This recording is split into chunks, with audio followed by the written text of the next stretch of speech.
What is up, Kryptonians, and welcome to my review for No Time to Die, which is the final Daniel Craig James Bond film that we are ever going to have. This is like the 25th or 26th James Bond movie in existence. This one is directed by Cary Joji Fukunaga. In case you're wondering, yes, the shades are gonna stay on for the entire review. Yes, vodka martini, shaken not stirred. I mean, of course it's vodka martini. What kind of fucking lame would I be if I just put, like, I don't know, lemonade or apple juice into a regular ass wine glass? What's in the glass doesn't count, okay? What matters is that it is shaken and not stirred, okay? I fulfilled my end. I fulfilled my end. We finally get this one after it was delayed for over a year, constantly over and over again. We finally get this one in October. It goes without saying that Daniel Craig is back to reprise his role as James Bond for one last time. You've also got Naomi Harris as Eve Moneypenny. Ralph Fiennes is back as M. Remy Malek, Léa Seydoux, I think that's how you say her name, is back as Madeline Swan. The plot of this movie is that James Bond and Madeline Swan are enjoying retirement together when all of a sudden some enemies from his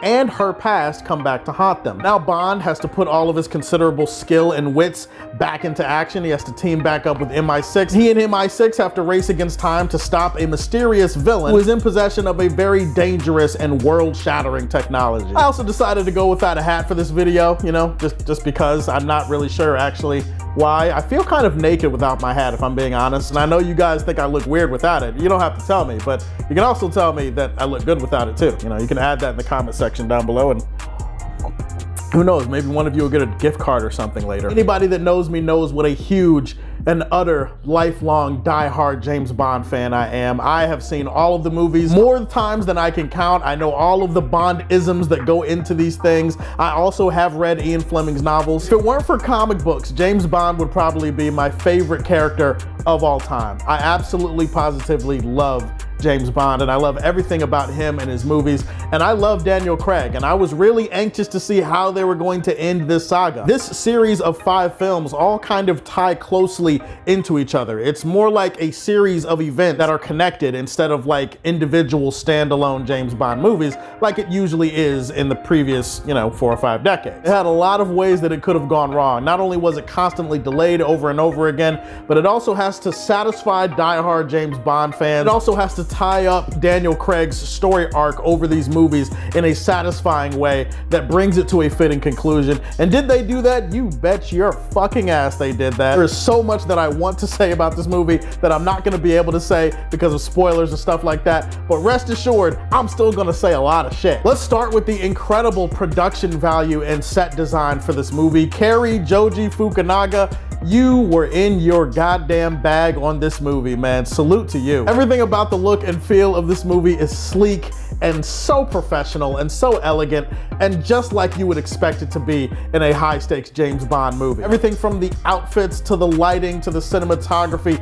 everything is just mwah, mwah, mwah, like just chef's kiss all across the board. If you thought you were gonna get out of this video without me saying that this movie is eggs on a tit beautiful, well, then you came to the wrong video, sir, or ma'am, whoever's watching. Eggs on a fucking tit, this movie is gorgeous. I'm gonna go ahead and say that if it weren't for Skyfall, like nothing really touches Roger Deakins, but outside of Roger Deakins and his work on Skyfall, this is the best looking Bond film of all time, easily. It's just fucking beautiful. Hans Zimmer, you fucking mastermind. I love you, bro. Like, how do you keep coming out with bangers year after year, movie after movie? Dude, you're so goated. Zimmer slapped with the score for this movie, okay? It slapped harder than front hand, backhand, and that was a joke for the occasional Key and Peele fan out there who might stumble across this video and subscribe just because of that reference. That was for you. It utilizes a lot of older themes with key moments in this movie, and I really appreciated that. It's very rousing and emotional and epic, and that's what this movie feels like. It feels like a James Bond epic. It not only references and pays homage to all of the previous eras, there are some really great Bond Easter eggs and stuff that you're gonna catch if you watch this movie, especially if you're a big fan like me. It also does such a great job at tying into Craig's story throughout these films. There's one thing that I can say about this movie is that in retrospect, it makes the other films that Daniel Craig has been in, it makes those movies even better. Even some things that I didn't really like about Spectre, this movie enhances that in this movie in certain specific ways. When you get to the performances, I'm gonna start with Ana de Armas because I love her and because she's in the movie for like 15 minutes. Rest assured, she owns every single second that she is on screen. When she left, I was like, babe, where are you going? Her character's name is Paloma, and I don't know how it's gonna happen, but I need to see more of her going forward into the new Bond continuity. I don't care, Eon, just make it happen, okay? Lashana Lynch plays a 00 or 007. I don't think that's a spoiler. Everybody who watches this movie should know that. Lashana Lynch was really great in this movie too. She had like a fun little rivalry and a back and forth with Daniel Craig that was really fun to watch. I feel like her character was actually relatively harmless compared to all the discourse that you heard about online leading up to this movie. That ass as well, I mean, good Lord, I just had to mention it in the review. There ain't never been a British agent with ass like this. Ralph Fiennes as M, Naomi Harris, mwah, love you so much as Eve Moneypenny. It all comes down to Daniel Craig, and Daniel Craig crushes it. He slays the dragon. He absolutely annihilates it. This might be his absolute best performance as Bond that he's ever done. There is such a strong emotional current that is running through his performance in this movie. It lends such gravitas and such finality to everything that happens in the film. It makes you appreciate all of the moments, big and small, throughout this entire runtime. There are so many sequences from this film that are seared into my cerebellum that I'm never going to forget from an action standpoint. If there's one thing you could say about the Daniel Craig movies, is that they have upped their game and taken it to the next level in terms of the action and how it's shot, how it's filmed on screen. Every sequence in the film is simultaneously bombastic and larger than life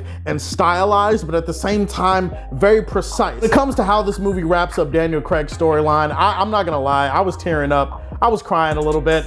Don't tell anybody I told you guys that, but it was just such an emotional movie, way more emotional than I was expecting it to be. This feels like a perfect blending of the old and the new, a perfect mixing of Daniel Craig style with some of the Bond stuff from before, while also doing great honor and great respect to Ian Fleming's novels. If you want elegance, class, action, ass, I'm not sure why I threw that last one in there, but just watch the movie.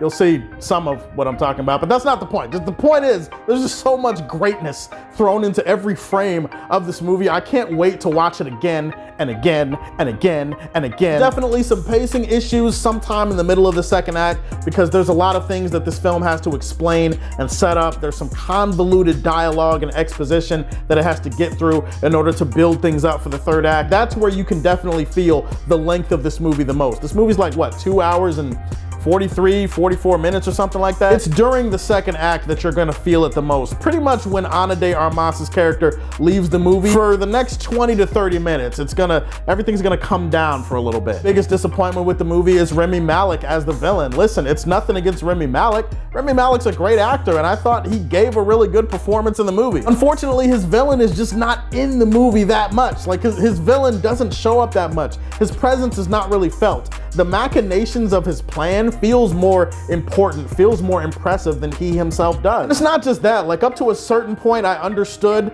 like the villain and what they were going for, but then as the movie goes on, there are some parts of his plan that feel a little bit nonsensical and not well thought out. Maybe the script for this movie could have had maybe one more little rewrite. That would have taken this shit from like a 9.5 to a fucking 15 or something like that. As it stands, 9.5 works pretty well in my book too. This movie shook me and stirred me, and yes, I meant for that to sound horny. No Time to Die sends Daniel Craig's Bond era out with an absolute bang, and this one is gonna get the Superman Prime seal of approval. Those are my thoughts on No Time to Die. Tell me, have you seen it? What did you think about it? What is your favorite Daniel Craig Bond era film? Put that in the comment section down below. Also, be honest, I look way better without the hat. You can tell me that too in the comment section. Don't be afraid to be honest with me, come on. Please like and subscribe to the Superfan Show, and if you like what you see, tell me how you feel. Stay tuned to hear more from the Man of Steel. Peace.